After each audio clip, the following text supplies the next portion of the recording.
ধরুন হঠাৎ শুনতে পেলেন আপনার স্ত্রী আপনার নামে একটি থানায় অথবা আদালতে গিয়ে একটি মামলা করেছে। এই পরিস্থিতিতে আপনি কি করবেন, কোথায় যাবেন, কোন ধাপে কাজগুলো করবেন, এই বিষয়টি নিয়ে সবিস্তারে আলোচনা করব আমি অ্যাডভোকেট আরিফুল হক তায়েফ। স্বাভাবিকভাবে আপনার স্ত্রী যদি কোনো কারণে সাংসারিক ভুল বোঝাবুঝি কিংবা অন্য কোনো কারণে যদি আপনার ঘর থেকে বাপের বাড়ি চলে গিয়ে থাকে কিংবা অন্য কোথাও চলে গিয়ে থাকে, গিয়ে শুনতে পেলেন আপনার নামে একটি মামলা করেছে, আদালতে মামলা করতে পারে, থানায় করতে পারে। আদালতে মামলা করলে স্বাভাবিকভাবে আদালত সেটা তদন্তের জন্য দিতে পারে, সমন ইস্যু করতে পারে কিংবা ওয়ারেন্ট ইস্যু করতে পারে, সমন ওয়ারেন্ট কিংবা তদন্তের জন্য। যাই হোক, আজকে আমরা জানবো আপনি সে বিষয়ে যদি এরকম যদি পরিস্থিতির আপনি শিকার হন তাহলে আপনি কি করবেন। কোনো ধরনের চিন্তা কিংবা টেনশন করার খুব একটা দরকার নেই। তো প্রথমে যদি আপনার নামে এরকম যদি কোনো মামলা হয়ে থাকে, আপনি প্রথমে দেখবেন যে মামলাটি কি থানায় হয়েছে নাকি কোর্টে হয়েছে। স্বাভাবিকভাবে যদি গুরুতর কিছু অপরাধের মামলা হয়ে থাকে, যেমন স্ত্রীর উপরে যদি গুরুতর কোনো আঘাত করে থাকে কেউ কিংবা কোনো ধরনের ধর্ষণ সংক্রান্ত ব্যাপার হয়ে থাকে অথবা ধর্ষণ চেষ্টা সংক্রান্ত ব্যাপার হয়ে থাকে, এই মামলাগুলো থানায় হয়। এছাড়া পারিবারিক সাংসারিক অনেকগুলো ঝামেলার বিষয় থাকে, এগুলা কোর্টে হয়ে থাকে। যেমন যৌতুকের দাবিতে মারধরের জন্য নারী শিশু 11 গ ধারায় মামলা হতে পারে, কিংবা যৌতুকের দাবির কারণে যৌতুক নিরোধন 2018 সালের 3 ধারা অনুযায়ী মামলা হয়ে থাকে। তো এইভাবে পারিবারিক সহিংসতা কিংবা পারিবারিক আদালতের মাধ্যমে মামলা করতে পারে। তো যেভাবে করুক আপনাকে প্রথমে নিশ্চিত হতে হবে যে আপনি কোন জায়গায় মামলাটি করেছে, কি থানায় করেছে নাকি আদালতে করেছে।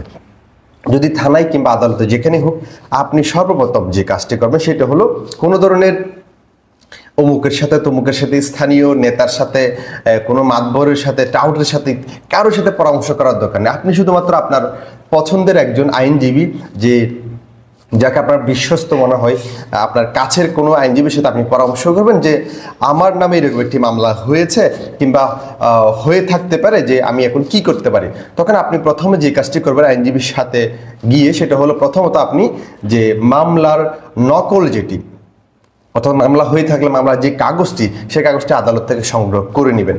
সংগ্রহ করে নিয়ে আপনি দেখবেন যে সেখানে মানে কোন ধারায় মামলাটি করেছে এবং কয়জনকে আসামি দিয়েছে এবং মামলাটি কোন পর্যায়ে আছে। যেমন মামলাটিতে আপনাকে অনেক সময় তদন্তের পর্যায়ে থাকতে পারে, ওয়ারেন্ট ইস্যু করতে পারে, সমন ইস্যু করতে পারে। তো যেভাবেই করুন না কেন, আজকে আমি তদন্ত ইস্যু করলে কি হয়, ওয়ারেন্ট ইস্যু করলে কি হয়, সমন করলে কি হয়, এইগুলো আমি আলোচনা করবো আগে। যদি দেখেন যে মামলাটিতে আপনার বিরুদ্ধে ওয়ারেন্ট দিয়েছে, সেক্ষেত্রে আপনি যেটা করবেন সেটা হলো আপনি দেরি না করে আপনি যেই সংশ্লিষ্ট আদালত থেকে আপনার বিরুদ্ধে ওয়ারেন্ট জারি করেছে, আপনি সেই আদালতে আত্মসমর্পণ করবেন। আত্মসমর্পণ করে আপনার পক্ষে যে সকল যুক্তি রয়েছে, মানে মামলাটি যদি মিথ্যা হয়ে থাকে তাহলে কেন সেই মামলাটি মিথ্যা, আপনি সেই সমস্ত ডকুমেন্টগুলো নিয়ে আপনার যুক্তিগুলো দাঁড় করে একজন বিজ্ঞ আইনজীবীর মাধ্যমে আপনি আত্মসমর্পণ করলে আপনি জামিনও পেয়ে যেতেও পারেন।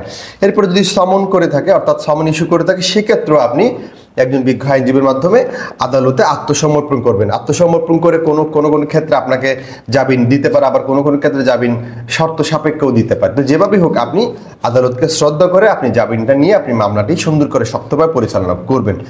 এরপরে যদি মামলাটি তদন্তে দিয়ে থাকে, তাহলে সেক্ষেত্রে আপনি একজন বিজ্ঞ আইনজীবীকে দায়িত্ব দিবেন যে আপনার মামলাটির পরবর্তী তারিখ কবে, তখন কি হচ্ছে, এবং তদন্তকালীন তদন্তকারী কর্মকর্তা আপনার কাছে যেতে পারে কিংবা বাদীর কাছে যেতে পারে। যেভাবে যাক আপনি তদন্তকারী কর্মকর্তা যদি আপনার কাছে যায়, তাহলে আপনি মামলার যে সঠিকতা, যেই সঠিক যে জিনিসটি আপনার অভিযোগের প্রেক্ষিতে আপনার যেই যুক্তিটি, সেটি আপনি তাকে দিয়ে থাকবেন এবং একজন আইনজীবীকে তাৎক্ষণিক কোর্টে কি হচ্ছে না হচ্ছে এই ব্যাপারে আপনি সজাগ দৃষ্টি রাখার জন্য দায়িত্ব দিতে পারেন।